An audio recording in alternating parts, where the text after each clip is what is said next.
Yeah, I'm Manuel from Zeal and Ardor. I'm here to subvertically plug my new album, and we were going to try to package it into normal questions, but in essence, this is an ad. Well said, mate. How are you today, Manuel? Thanks for joining us. I'm good, man. So Zeal and Ardor released your fourth album, Grief, just last Friday, mate. So I know it hasn't been long, but how's the early reception been? It's been pretty much what I expected, because it's not as I want to say heavy as the other records. So some people are kind of butthurt, and other people are really into it. So it's a good mix. I've got to say, mate, from my point of view, that you've really put together something remarkable, mate. Like, it's probably one of the most engaging, addictive, and consuming slabs of music I've ever had the pleasure of listening to, mate. So from my corner, well done. Dude, thanks. That's amazing to hear. No, it's really good, bro. But there's so much going on there. So it's interesting to know how you would describe it musically. Oh, damn. I think it's just a collection of songs that I was really into. It's kind of like tapas, you know, where you have like different small dishes. You can have a little bit of that, a little bit of this. It's the opposite of a concept album, I guess. Right. It's just, yeah. I mean, there's a concept to it, but it's not like, you're not going to get like 2 hours of nerding over it because there's a meaning between every single song. No. It's just songs, and I like them. So just appreciate them for what they are, basically. Yeah. Yeah. So you've been quoted as saying that I wanted to expand on what we had and introduce new colors. Like, it's different when it comes to music, talking about colors. Like, can you explain that? Yeah. I just didn't want to say genres. Okay. No, but I mean, it just, for instance, like this is the first record where we actually have like an uplifting song, like a genuinely kind of happy one or cheeky one, and I think that sort of thing is what I called colors. Right. Mm-hmm. So more moods, I guess. Colors and moods sort of equate together. Moods is a way better word. I should have thought of that. You got to go back and rewrite everything. Yeah. Oh, it's gonna cost me. One thing I love about your music, mate, is like each of your 4 albums has been universally praised and successful, but on the next one you continue experimenting with your sound rather than playing it safe with what you know works. Like, is that a conscious effort from album to album, or is it just natural progression, I guess? Well, it is kind of, because I just don't want to be a cover band of ourselves where you know where it's just kind of execution, and because we have to play these songs, and if we don't really like them, our live shows are going to be the most boring thing you can imagine. So I'd rather spectacularly fail than just, be old reliable, I guess. Cool. I really enjoyed the song Clawing Out. Like, it's heavy as fuck, but it also features electronics and other sounds that technically should soften it, but they don't. Like, can you run us through that song? It's well done. Yeah, that's just basically how anxiety sounds to me. So it's just getting steadily faster. There's these tempo changes, and I mean, there's a lot of whispering and a lot of like you said, different sounds that shouldn't on paper make it heavier, but because we're kind of opposing them with actual heavy stuff, it kind of works. And the softer bits make the harder bits seem more harder, to put it very eloquently. Yeah, and it culminates in there's like a techno hardcore kick thing in the end, which it's just a different flavor of heaviness. Yeah. But it still kind of is heaviness, but it's just it bugs with it messes with your perception of it. And that's pretty much exactly how I felt with it, because there's so much going on in there that normally I'd listen to and just go like, oh, that sucks. But you listen to it and it's like, that actually makes it better. You've got an uncanny knack of doing that, bro. It's good. Yeah, but just tell me if I fuck up one day. Don't be polite, like, yeah, that's interesting. One thing you'll always get with me is honesty, mate, whether you want to hear it or not. Excellent, excellent. And Grief was also different in the fact that you elected to have your touring band of 7 years join you in the studio rather than complete the whole album yourself. Like, what made you decide to do that on this album?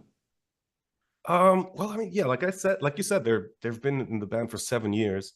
It just kind of feels late, honestly, than anything else.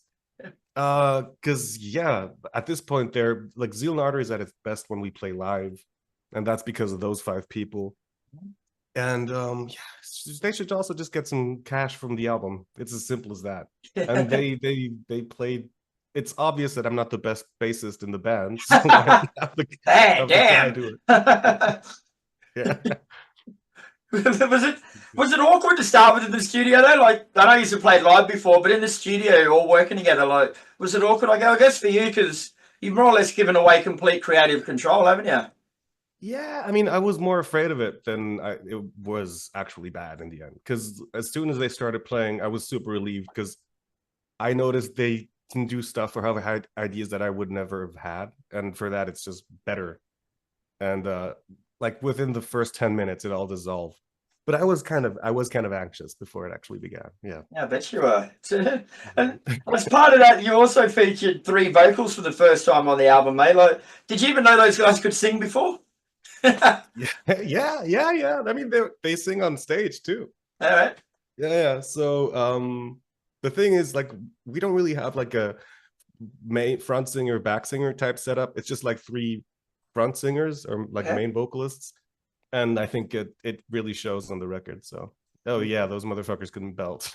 And how did you go working out who did what vocal? Because like I say, they do play live, but when you normally write the songs, like you'd write them for yourself, of course. Like, how did you work out which was it because you couldn't be bothered singing that bit, or did you write it for their vocal style? Or It's a bit of both.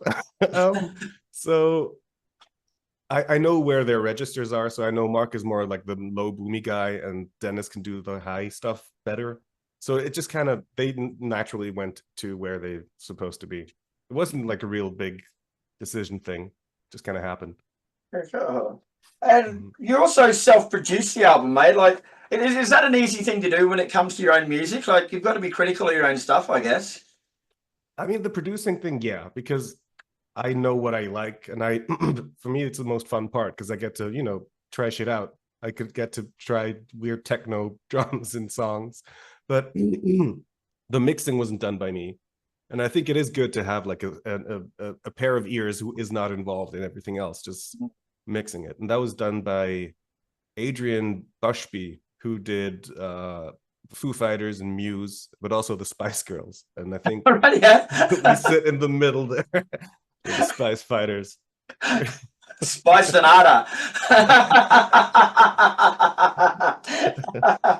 The amount of creativity in you, mate, for one person, it is scary and it's amazing at the same time. But where does it come from, man? Like, do you sit down and have bursts of creativity where you write stuff, or are you always thinking, or it's I'm really not romantic about it. I just write a lot. I go into my room at 9 a.m., come out at midnight, and maybe I made shitty music all day.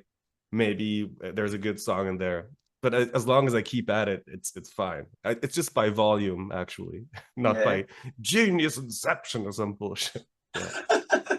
So what would you say the ratio is of writing songs to keeping them to throwing them out?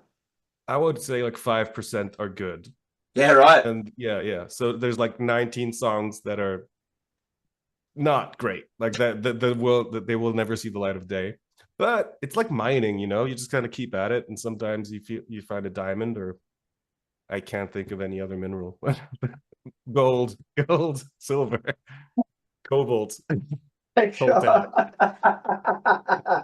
And so, as we mentioned before, mate, like you've morphed your sound a bit on every album that you've made. So, along those lines, how much musical growth do you reckon's left in Zeal and Ardor?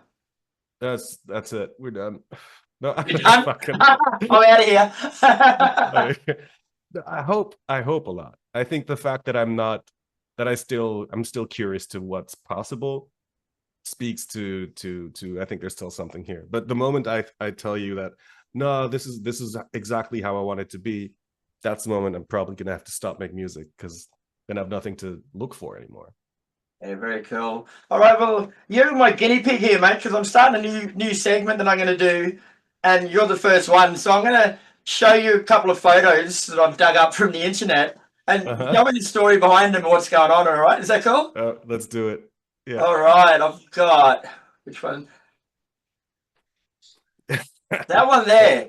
Like, What's going on with that? This is just my Tuesday morning outfit. No, this was a shoot for Metal Hammer UK, and they said we have a brilliant idea, Manuel. You're gonna love it. Yeah, so we're gonna have you cry black tears, and like I guess, yeah. You can see how stoked I am on that photo. You look really happy Yeah, about it it. was amazing. And who did your hair? Yeah, that was. They toiled on that for hours on end. That took that just took a good night's sleep. All right, cool. I've got one more for you. Where is it?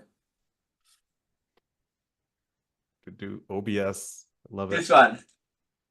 What were you so angry about? I think so. Someone might have stepped on my toe. You know, sometimes they try to steal my set list, like mid set, and I'm glad they get a souvenir, but like I still have to know what songs I'm gonna play. So that's looks like one of those situations.